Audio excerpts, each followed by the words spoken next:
Di antara ritus yang terdapat di Kabupaten Indramayu yang mayoritas bernuansa Jawa pesisir, terdapat ritus bernuansa Sunda, yakni ngarot di Desa Lelea, Kecamatan Lelea, Kabupaten Indramayu.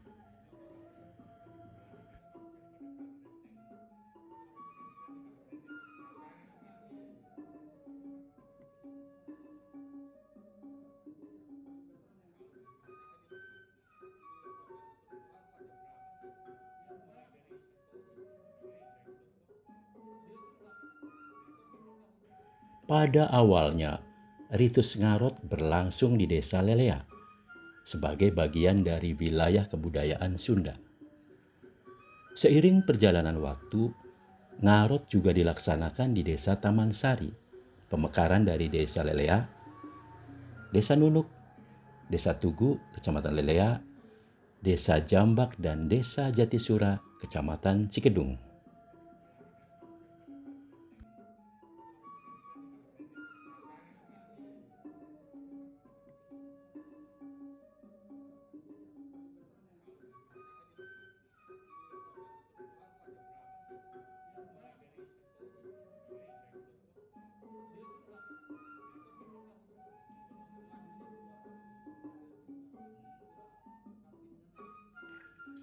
Ngarot merupakan ritus atau upacara tradisional para petani dalam menyambut datangnya musim tanam padi. Secara umum, ngarot dimaksudkan untuk keserempakan dalam mengolah bumi atau sawah, menyemai bibit padi, dan doa harapan agar padi yang akan ditanam tumbuh subur. Di situ ada kronologis, yaitu mengolah sawah, menanam padi, ungkapan rasa syukur pada Tuhan Yang Maha Esa yang menciptakan bumi dan isinya, serempak dan kompak, rasa gembira, komunikasi bahasa, bersama warga sedesa, niat mengolah sawah dan menanam padi, diatur oleh lembaga desa. Ritus ngarot dilakukan dengan pawai keliling desa, dilakukan para gadis dan jejaka desa. Para gadis mengenakan kain, kebaya, dan selendang, serta hiasan aneka bunga di kepala membentuk mahkota. Mereka membawa bibit padi.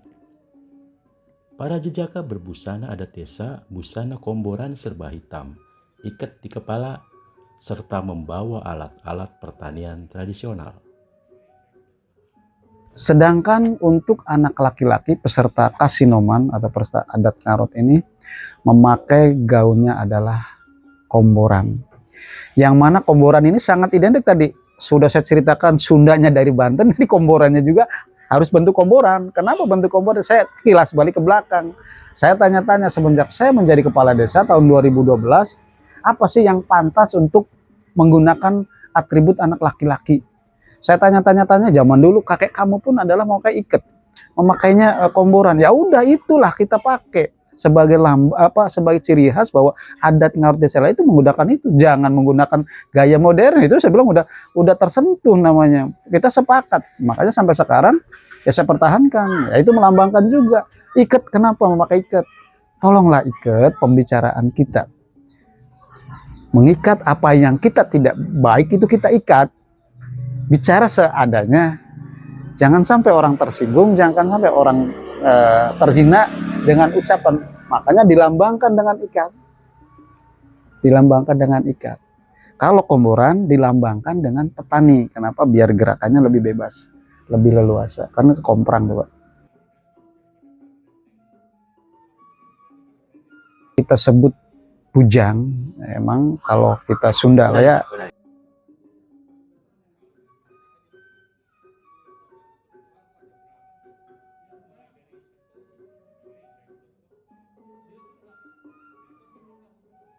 Ngarot Desa Lelea mulai pemberangkatan atau titik kumpul lamah di imah kuwu.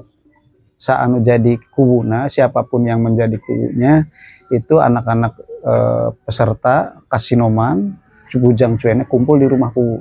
Tetapi sejak 2023 dengan adanya pendopo atau balai adat yang sudah terrealisasi, sudah terbangun di lokasi pendopo. Jadi nanti siapapun yang menjadi kepala desanya, kita berharap titik kumpulnya di sana. Karena itu sebagai bentuk penghormatan atau tilas balik kepada sesepuh kita dulu, yaitu Ki Buyut Kapol, yang punya tonggak sejarah Buyut Kapol, sehingga kami menghargai beliau, menghormati beliau, sehingga untuk keliling dari batas desa ke batas desa begitu masuk. Nah, masuk nanti.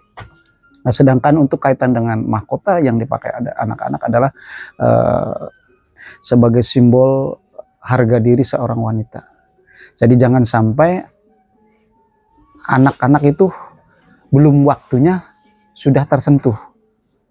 Kalau anak ini berpegang teguh kepada mitos yang disampaikan oleh karuhun kita dulu, bahwa siapapun yang anak tersebut sudah tidak perawan, maka bunganya akan layu. Sehingga sebagai syarat paling utama adalah tetap untuk perawan. Sehingga anak yang masih perawan itulah akan memakai mahkota bunga ngarot. Karena mahkota bunga ngarot ini adalah lambang sakral yang harus kita junjung tinggi. Kenapa? Karena bunga mahkota yang dipakai anak itu melambangkan bahwa anak itu untuk selalu suci bersih dari segala apapun. Zaman nenek saya, atau jangan terlalu jauh, zaman ibu saya, jangan sampai kan tersentuh. Mungkin mudah-mudahan paham nih para ini, dengan saya bilang tersentuh artinya berbuat yang tidak senonoh. Kalau zaman mak saya mah dicium aja sudah nggak mau ikut ngarot, karena saya merasa udah ternoda. Walaupun baru hanya mencium, itu udah mengatakan dirinya kotor. Bayangkan betapa hebatnya zaman dulu. Betapa hebatnya zaman dulu.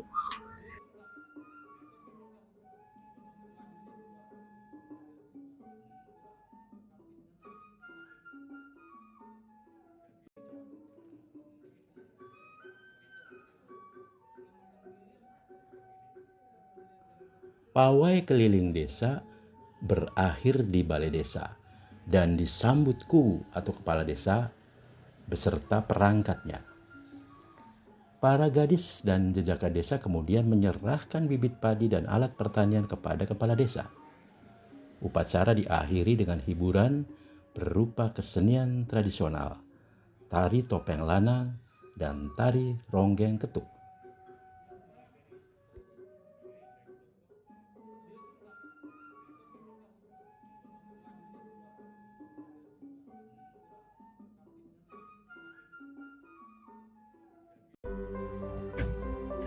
Assalamualaikum warahmatullahi wabarakatuh. Sampurasun, sampurasun, sampurasun, rahayu, rahayu, rahayu. Alhamdulillah, poe ayeuna poe Rebo tanggal 17 Pon tahun 20 Salawe. Pemerintah Desa Lelea ngayakeun adat nyata adat ngarot nu aya di Desa Lelea. Adat ngarot ieu biasa dijalankan ke kami kabeh Kemala Lelea, tapi anu jadi peserta ngarotna, anu jadi pengantenna atau budak wewe jeung budak laki, yaitu budak bujang jeung budak cuene. Jeung budak bujang jeung cuene ieu geus diarak, geus diarak ayeuna pada kumpul di balai desa jangan dengekeun wejangan-wejangan nu ti kami. Wejangan-wejangan naon bae sih anu dak disampaikeun, nu siji nu tembean nyaeta Aisyah Adwi lain kami-kamian anu tetep make basa Sunda Lea. Jadi kami titip, aing titip ke dulur kabeh, ke emak, ke bibi, ke uwa, ke mang nu aya di dieu, budak bujang jeung budak cuene Sunda Leana ulah leungit kudu tetep dipake. Daksa adi ari lain kami anu minangka anak putuna Ki Buyut Kapol anu unggal poena ge makena make Sunda Lea.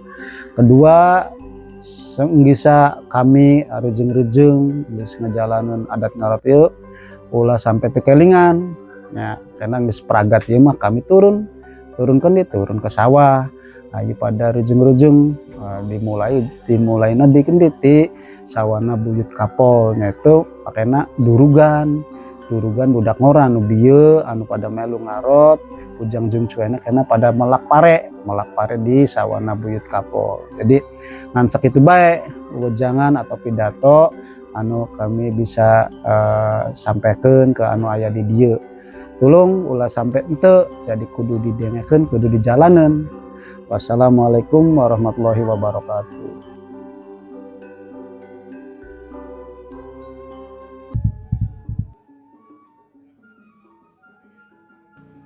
Tari topeng lanang menghibur para gadis. Tari ronggeng ketuk menghibur para jejaka. Komposisi ini menghasilkan persilangan.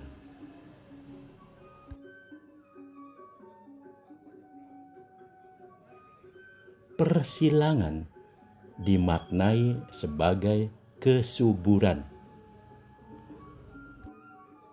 Konsep kesuburan itu yang kaitannya dengan hiburan kesenian adalah tari ronggeng ketuk, penontonnya adalah laki-laki, sedangkan penarinya adalah perempuan. Tari topeng lanang, penarinya adalah laki-laki dan penontonnya adalah perempuan.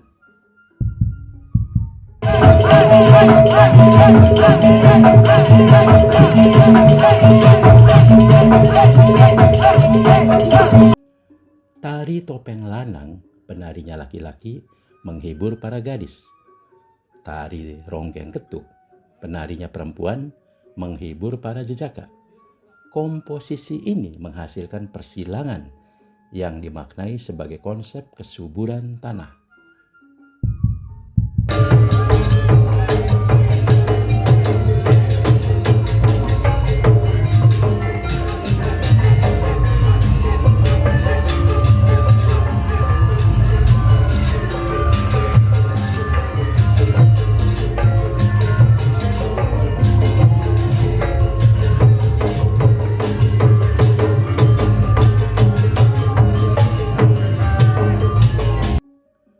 Pada Ngarot di Lelea, ada terjadinya asimilasi budaya, yaitu dari kata ngarot berkaitan dengan ngaruat, ruatan, ruat, ngerumat. Proses pembauran dua kebudayaan atau lebih, Jawa Dermayu, Jawa Tengah, Sunda Priangan, Sunda Banten, Sunda Sumedang Larang, yang menghilangkan ciri khas budaya asli dan menciptakan budaya baru, yaitu Ngarot Lelea, melalui interaksi intensif dalam jangka waktu yang lama. Masyarakat menyebutnya adat Ngarot, tetapi jika dilihat dari prosesinya, aktivitas tersebut adalah ritus. Menurut Undang-Undang Nomor 5 Tahun 2017 tentang Pemajuan Kebudayaan, ritus adalah tata cara pelaksanaan upacara atau kegiatan yang mengandung nilai-nilai tertentu dan diwariskan ke generasi berikutnya. Sedangkan adat atau adat istiadat adalah kebiasaan yang didasarkan pada nilai tertentu dan dilakukan oleh kelompok masyarakat secara terus-menerus dan diwariskan pada generasi berikutnya, antara lain tata kelola lingkungan dan tata cara penyelesaian sengketa. Bagaimana asal-usul adanya Ngarot? Saya mohon izin karuhun barangkali ada yang nggak tepat dan juga nyimpang, tapi saya tidak ada niatan untuk ke sana, dan saya juga hanya sebatas jangan sampai anak cucu kita tidak tahu tentang Lelea. Jadi kalau kita lihat dari literatur apa yang ditulis di naskah 1992 hasil karya almarhum Bapakku Samian, bahwa desa kami, desa Lelea, mempunyai adat yang sangat populer dan sudah terdengar sampai ke mancanegara, karena kan banyak TKI yang membawa sejarah cerita ini diceritakan di sana, sehingga saya bisa katakan sudah ke mancanegara. Itu kalau lihat dari literatur dan cerita-cerita orang tua dulu, emang betul untuk ku pertamanya adalah Ki Canggawerni, Buyut Canggawerni, tapi yang punya sejarah Ngarotnya sendiri adalah Ki Buyut Kapol. Nah, Ki Buyut Kapol inilah di abad 17 atau tepatnya di tahun 1647 ke 47, sekitar 1946 sampai 1900 sekian. Ya, beliau inilah yang punya tonggak sejarah lahirnya Ngarot. Menurut secara lisan bahwa Ngarot itu adalah pesta muda-mudi menjelang musim tanam tandur tiba, ya, setiap tahun dilaksanakan. Nah, Ki Buyut Kapol inilah orang yang mengajak anak-anak muda yang belum menikah kumpul-kumpul, ya, dikumpulnya di rumahnya beliau. Menurut catatan lisan, ya, menurut catatan lisan, kumpul di rumah beliau mengumpulkan anak-anak yang belum menikah, sehingga tercetus ide untuk mengadakan pesta muda-mudi. Nah, yang tadinya di rumah Ki Buyut Kapol bergeser ke balai desa. Makanya selalu tempatnya di balai desa. Itu pesta muda-mudi menjelang musim tandur tiba. Jadi pestanya pesta makan minum mungkin lebih tepatnya. Tapi ada yang mengatakan juga ngarot itu adalah ngarot. Mungkin bisa juga ngarot adalah membersihkan jiwa yang kotor untuk menjadi bersih. Itu juga. Kapan waktu pelaksanaan Ngarot? Jadi ngarot itu kita laksanakan pada saat musim rendang pertama atau musim tandur pertama, musim tanam padi pertama. Itu terjadi di bulan 12 atau bulan 11. Itu curah hujan mulai banyak. Jadi gitu itu patokannya, patakala kita, kalau orang tua dulu bilang, kalau di bulan 9, bulan 10 belum ada hujan, nanti ada hujan pertama yang namanya Ceracap. Ceracap itulah pertanda bahwa kita siap-siap untuk melaksanakan tanam padi atau mengelola sawah dulu lah. Katakan kita mengelola sawah, karena nggak mungkin langsung nanam, mengelola sawah. Nah, itu pertanda sebagai akan dimulainya Ngarot juga. Karena Ngarot ini adalah identik dengan menanam padi. Karena setelah pas Ngarot selesai, mungkin dalam waktu seminggu atau 2 minggu atau secepatnya 3 hari, itu anak-anak terjun ke sawah. Sawah punya karuhunnya Buyut Kapol. Buyut Kapol punya 2 hektar. Itu untuk biaya biaya acara adat yang ada di desa itu dari situ. Nah, yang dikerjakannya juga oleh anak-anak yang ikut Ngarot karena menjadi pantangan. Tak kalah dikerjakan oleh orang yang sudah tersentuh. Harus anak-anak yang masih suci yang pertama kali menancapkan bibit padi. Itu masih dipegang sampai sekarang, Pak. Mengingat tahun 2025 ini bertepatan dengan pelaksanaan Pilbu atau pemilihan kubu atau pemilihan kepala desa tanggal 10 Desember 2025, pelaksanaan Ngarot di Desa Lelea dilaksanakan pada tanggal 31 Desember 2025. Istilah Ngarot berasal dari kata apa? Ngarot berasal dari kata ngaruat, dimaknai sebagai upaya menghindari hal-hal yang tidak diinginkan. Juga wujud syukur pada Tuhan Yang Maha Kuasa atas limpahan tanah yang subur. Konon pula, Ngarot berasal dari kata ngaleet, minum bahasa Sundanya. Ngarot dilaksanakan pada awal musim hujan sebagai maksud memberi minum atau pengairan pada lahan sawah. Ikuti jelajah Dermayu selanjutnya. Salam ceder.